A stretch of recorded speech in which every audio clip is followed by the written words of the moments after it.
Shalom, selamat sore Bapak Ibu yang terkasih dan dikasihi Tuhan Yesus. Kita boleh bertemu lagi masih dalam suasana pandemi.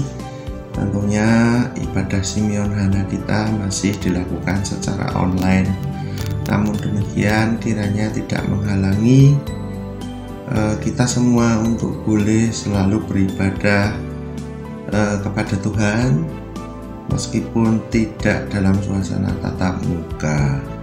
Baiklah Bapak Ibu, untuk mengawali perenungan sore hari ini, saya mengajak kita semua untuk berdoa. Allah Bapa yang kami kenal dalam nama Tuhan Yesus, terima kasih atas perkenan waktu yang Tuhan berikan untuk kami semua dalam peribadahan sore hari ini. Meskipun kami tidak bertemu secara fisik, namun hati kami bersatu padu untuk kami boleh bersuka cita, untuk kami boleh merasakan kegembiraan, dan tentunya Tuhan, kami sungguh bersyukur atas kesehatan dan semua anugerah berkat yang Tuhan berikan untuk setiap kami, untuk setiap anak, menantu, dan cucu yang boleh Tuhan berikan untuk mengisi hari-hari kehidupan kami. Tuhan, kami sungguh berterima kasih untuk semua keadaan yang boleh terjadi, meskipun kadang fisik kami tidak sempurna, meskipun ada rasa tidak enak di sana sini, ataupun ada sakit penyakit yang boleh datang, namun kami boleh berharap kepada Tuhan.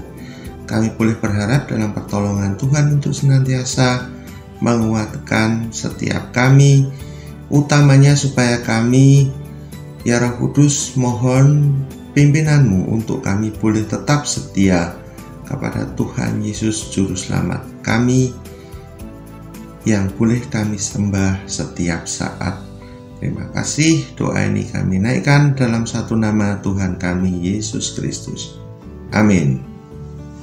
Bapak Ibu, kita boleh berjumpa lagi dalam acara Persekutuan Simeon Hana, meskipun masih dalam format online ya. Jadi kita masih di rumah, dan saya juga tentunya tidak bisa menyapa langsung Bapak Ibu, tapi melalui teknologi ini. Bapak Ibu, ada satu ayat yang sungguh berkesan buat saya. Dari bacaan akan saya ambilkan dari kitab Yoel, Perjanjian Lama ya. Yoel pasal 2 ayat 13. Baiklah, saya bacakan untuk kita semua. Koyakkanlah hatimu dan jangan pakaianmu. Berbaliklah kepada Tuhan Allahmu, sebab Ia pengasih dan penyayang, panjang sabar dan berlimpah kasih setia. Ia menyesal karena hukumannya. Demikianlah firman Tuhan. Jadi hanya satu ayat ya. Dan pesan firman Tuhan ini sungguh merasuk di dalam hati saya. Saya sungguh terkesan pernah mendengar dikhotbahkan di gereja, dan firman ini kok rasanya merasuk banget gitu buat saya. Nah, terutama apa Bapak Ibu, kata-kata yang begitu merasuki saya itu adalah koyakkanlah hatimu dan jangan pakaianmu. Tuhan meminta kepada kita, jikalau kita menyesali segala perbuatan kita, kita mungkin melakukan 1, 2, atau 3 hal atau banyak hal kesalahan yang kita lakukan, baik sengaja maupun tidak sengaja, dosa besar maupun dosa kecil. Ternyata Tuhan mengajari kita bahwa supaya kita itu tobatan hati, mengkoyakkan hati. Artinya berubah dari posisi yang dulu salah menjadi yang baik gitu. Tetapi secara mendalam, yaitu dari dalam hati.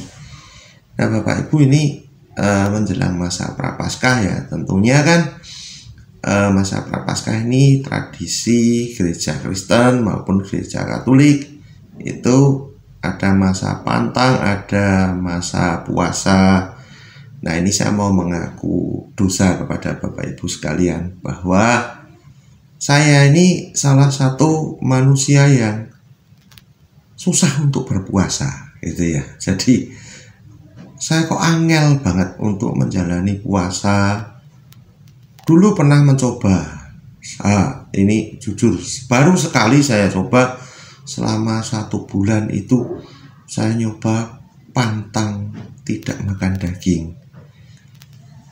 Namun dalam perjalanannya saya pikir-pikir ternyata ya memang pantang itu juga secara badaniah ya, tidak makan daging, misalnya mengurangi porsi makan dan lain-lain, mungkin banyak orang yang bisa melakukan. Tapi buat saya kok kadang-kadang penyakitnya lupa. Mestinya mengurangi porsi makan, adalah perutnya lapar banget gitu njuk. Lenji kok segoro dok kokean njuk. Pantange lu, bahasan wis dimaem. Lah jarine aku arep pantang kok lemangan sak piring munjung. Kebablasan. Nah, itu jadi ternyata penguasaan diri itu gampang diomongkan, tapi pada prakteknya tidak semudah seperti yang kita omongkan. Nah, ini pengakuan saya bahwa saya memang salah satu manusia yang mungkin ora tau Pak poso, ora tau gini, ora tau pantang. Memang jujur saya akui saya susah untuk melakukan itu. Nah, dari pembacaan ayat firman ini, nah ini sharing saya saja ya Bapak Ibu. Saya rasanya kok saya memilih, saya berpantang, saya mengoyakkan hati, saya memperbaiki dari dalam gitu ya. Kalau bahasanya anak-anak sekarang itu kan inner beauty gitu ya, kecantikan dari dalam gitu. Cuman yang mau saya katakan buat kita semua, buat saya sendiri pribadi dan untuk Bapak Ibu sekalian, mari kita di masa Prapaskah ini kesempatan yang baik untuk kita mempercantik hati kita. Dan satu keyakinan saya bahwa di dalam kehidupan kita, hubungan kita dengan Tuhan, ini menurut saya, mohon maaf kalau salah, utamanya Tuhan itu melihat hati, bukan kondisi fisik. Ibadah badaniah penting, persekutuan badaniah penting. Kalau menurut saya pribadi, yang lebih penting adalah ibadah dari dalam hati, di mana perwujudannya adalah hari lepas hari. Ketika kita menjalani hidup, itu kita selalu menata hati, mempunyai hati yang cantik. Kalau di dalam dunia sekuler ada inner beauty, saya mau katakan untuk inner of heart. Jadi dari dalam hati kita terpancar segala kebaikan, segala pikiran, segala perkataan yang menyukakan hati Tuhan. Nah, caranya gimana kok menyukakan hati Tuhan? Angel mentek istilahnya menyukakan hati Tuhan, wong Tuhan saja tidak kelihatan. Tuhan jauh di surga, kita masih ada di bumi. Nah, kalau kira-kira ini saya cuma sharing ya, bukan kok ini teori yang sudah baku, bukan. Kira-kira ketika kita berhubungan dengan orang lain, kita berhubungan hari lepas hari dengan suami, dengan istri, dengan anak, dengan menantu, dengan karyawan, dengan siapa saja, semua orang yang boleh kita jumpai. Kemudian kita melakukan perbuatan yang muncul dari hati. Kadang-kadang perkataan kita melukai orang lain, menyakiti hati sesama kita. Nah, ini mungkin saja Tuhan tidak berkenan.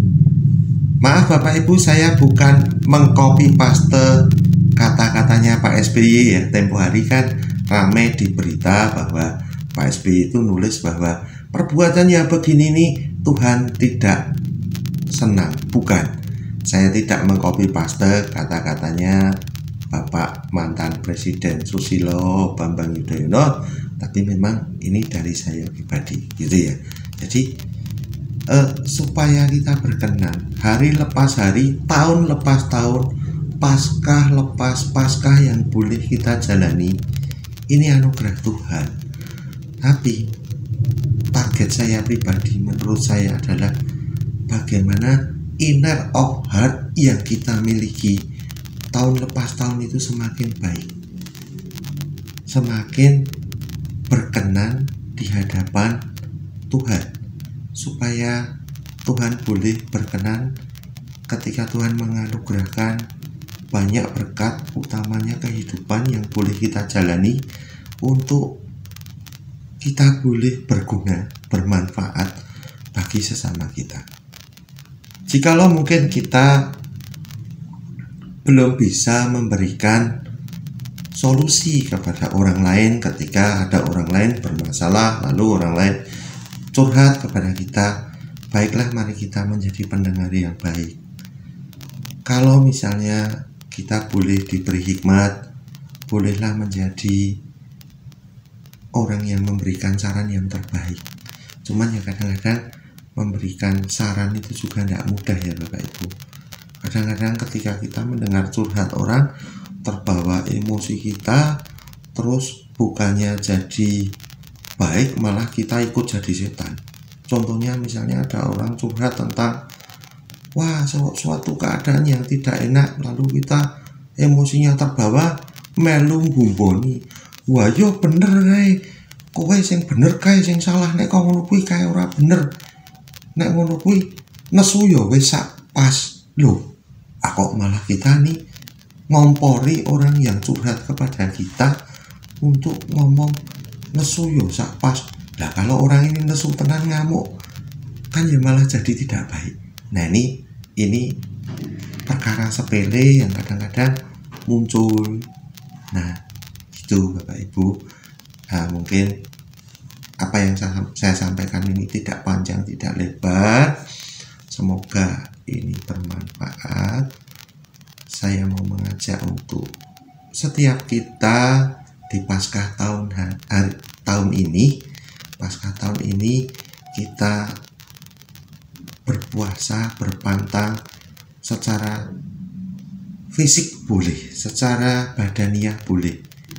Silahkan, monggo, yang mengurangi makan, yang tidak makan daging, yang mengurangi segala bentuk kesenangan, jika semuanya itu kita lakukan untuk Tuhan, itu sangat baik.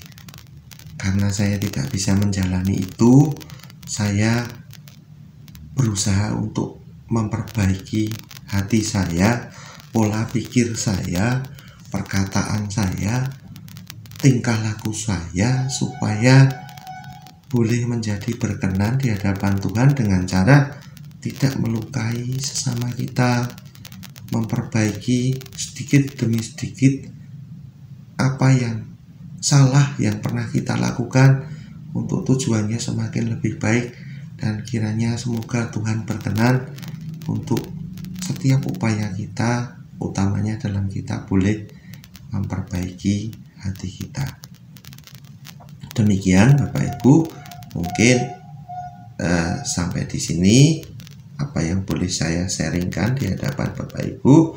Dan jika ada kesalahan atau kata-kata saya yang tidak berkenan di depan Bapak Ibu, saya mohon maaf yang sebesar-besarnya. Semoga bermanfaat dan semoga hidup kita hari lepas hari semakin berkenan di hadapan Tuhan. Selamat sore Bapak Ibu, Shalom, sampai jumpa lagi di lain pertemuan.